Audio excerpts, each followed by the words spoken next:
Welcome back. You're live with Expresso on a Travel Tuesday. And why travel far when we've got some of the best destinations right here on our doorstep? Now, with diving season knocking on our doors, we've explored Mozambique and Madagascar, incredible as world-class diving sites. This morning, we welcome back into the studio Linda and Mike from the exciting travel blog movingsushi.com to tell us about the fantastic diving opportunities we have here in our back garden. Linda, Mike, welcome, guys. Good morning. Looking at your tans, I'm guessing you've been doing a lot of research in this area. Yeah, it was a good surfing weekend. I can imagine. I was loving the fact that summer's here, and as very committed divers looking at your blog, I'm sure you're loving the fact that you don't have to travel too far. You've introduced some amazing destinations. Madagascar was mind-blowing.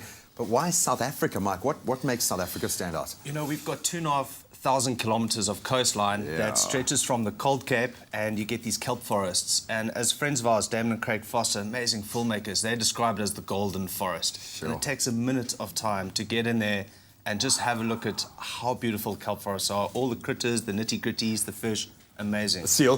Seal, yeah.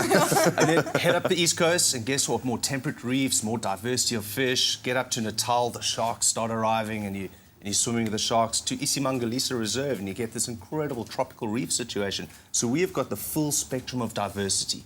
Sharks, seals, drift dives, night dives, wreck dives. What do you want to explore and experience?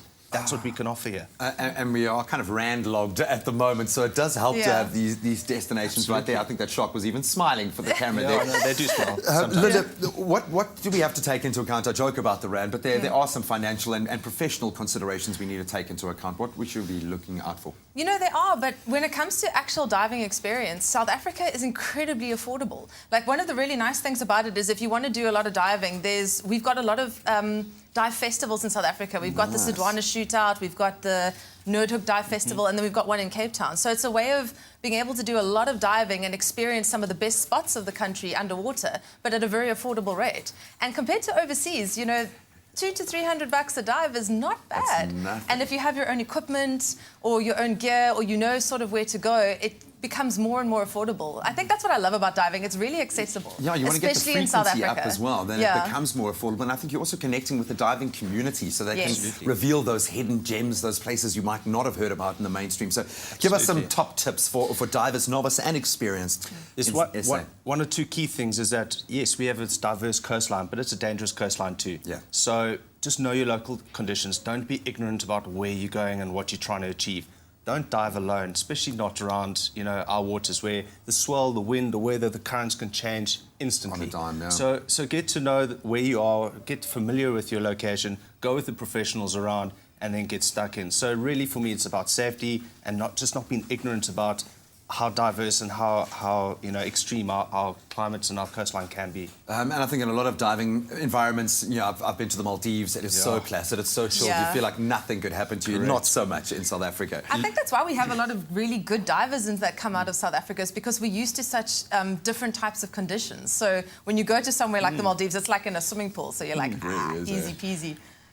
You know, also growing up diving since I was 13, it offers an amazing opportunity to get into the professional side of it and earn a living and an income and travel the world on diving. And divers from Sought Africa are sought after because we've dived a range of experiences, put it that way, from dark, cold Cape waters to busting through the waves on the East Coast. I mean, that gives us a lot of experience. So, you know, as a youngster, get stuck in early. You can actually pay your way through varsity with this kind of lifestyle. So it's definitely and it's a doing. great lifestyle. Well, we're going to let the viewer let that sink in now, guys. Thank you so much for spreading your enthusiasm. I'm sure there are a ton of questions. They can hit you up on Moving Sushi is the blog. Really is interesting to live vicariously through this adventurous pair's life. But Mike, Linda, thank you so much for joining us. Thank you for having us. It's been wonderful. We love having you on this couch, and hopefully one day we'll see you in the water ourselves. Time now, though, to get back into the news headlines.